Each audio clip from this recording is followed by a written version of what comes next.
Plusieurs n'arrivent pas à saisir pleinement la grâce de Dieu. C'est pourquoi ils confessent tout le temps leurs péchés. Si je prêche ici, les impudiques, tu confesses ton péché d'il y a 10 ans. Pourquoi? Si je dis ici, oh, les gens qui ont avorté, du coup tu commences à pleurer parce que tu as avorté il y a 3 ans. Pourquoi? Frère, des fois qu'on prêche, tu n'es pas concerné. Tu dis c'est pour les autres. Moi j'avais fait ça mais je ne fais plus.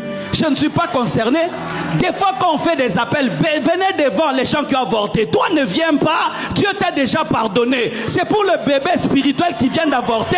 Toi Dieu t'a déjà pardonné. Et vous voyez des gens qui reçoivent Jésus-Christ à chaque culte. Qui va recevoir Jésus? Ils reçoivent un manque d'assurance. Tu vas recevoir Jésus combien de fois?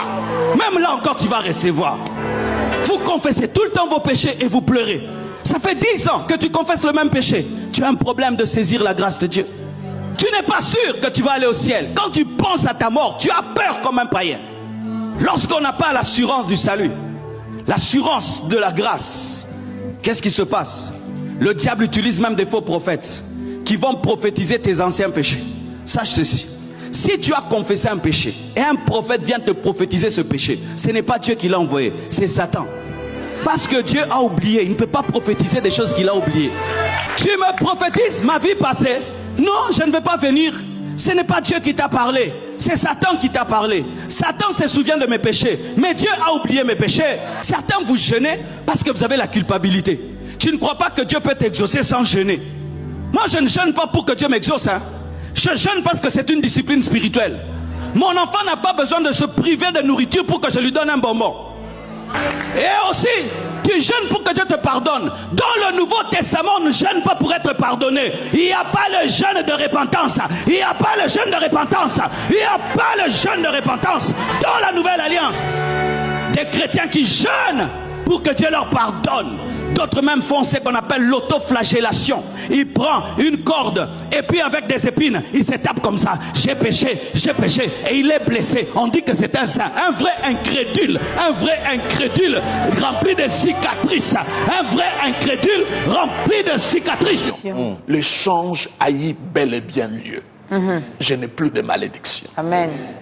À vous entendre parler, c'est comme si maintenant là, tout est fini. Tout est fini. Quand il a dit tout est accompli, ce n'est pas la farce. C'est pour tout le monde ou bien uniquement pour ceux? Une seule raison, il faut croire en lui. Il faut l'accepter. Dès que vous l'acceptez, il vous impute justice. Il vous donne ce qui est à lui et lui récupère ce qui est à vous. Ça tombe juste une parenthèse alors. Parce que là, vous me provoquez vraiment. Nous, on est enfants de Dieu. Moïse ne l'était pas. Serviteur. Lui était serviteur. Élie, serviteur. Serviteur. Salomon, serviteur. Serviteur. David, serviteur. Serviteur, un grand serviteur. Comment vous pouvez nous expliquer tout ça? Mais parce que le seul l'homme selon le cœur de Dieu. Selon le cœur de Dieu, il faut bien le comprendre dans le contexte de la Bible. Et ça m'arrange surtout parce que c'est le seul qui parlait beaucoup de Dieu. C'est comme ça qu'on dit l'homme seul. Les gens disent c'est parce qu'il était prompt à se repentir. C'est faux. Parce que Dieu a dit David est l'homme selon son cœur avant même le péché avec Bathsheba. Parce que son cœur était toujours vers Dieu. C'est le seul, et c'est ça le problème que nous avons aujourd'hui. C'est depuis 22 ans que Jésus était en train d'être chassé à l'église. À cause du livre de Rebecca Brown, il est venu libérer les captifs. On a commencé à parler trop de démons. Et le Seigneur m'a dit qu'il doit revenir à la maison. Et c'est ce que David a fait. 20 ans de règne de Saül, l'arche de l'Éternel était chez les Philistins. Et dès que David est venu au pouvoir, la première des choses, il faut que Dieu retourne à la maison. Et quand tu prends l'arche de l'Éternel, tout ce qui est là, c'est Jésus. J'ai dit tout, c'était Jésus. C'est comme ça la Bible dit l'homme selon le cœur. C'est comme ça que l'Église ne doit pas parler du tabernacle de Moïse, il doit parler du tabernacle de David. Oui, mais justement, mais pourquoi cette différence? Nous, enfants, eux, serviteurs. Mais parce que le seul voie pour devenir enfant de Dieu, c'est accepter Jésus. Mais ils l'ont accepté. Non, ils n'ont pas accepté Jésus. Jésus-Christ n'était pas encore mort, il n'y avait pas la résurrection. Ok. Il n'y avait pas la croix. Mais Jacob, la croix c'est une chose.